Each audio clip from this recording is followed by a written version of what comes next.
বৌমা, এই কানেরগুলো আমি রিয়ার জন্য এনেছি, দেখো তো কেমন লাগছে।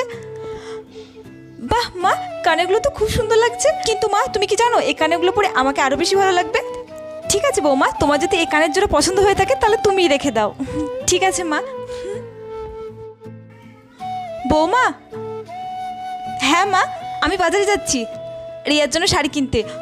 বলছি তোমার কি কিছু লাগবে? তাহলে বলে দাও, আমি নিয়ে আসবো। না মা, আমার এখন অনেক শাড়ি আছে, আমার শাড়ি লাগবে না। ঠিক আছে বৌমা, আমি তাহলে ঘুরে আসছি। ঠিক আছে বৌমা। মা, তুমি চলে আসলে বাজার থেকে? এই শাড়িটা আমি রিয়ার জন্য আনলাম, দেখো তো কেমন লাগছে। বাহ মা, শাড়িটা তো খুব সুন্দর লাগছে।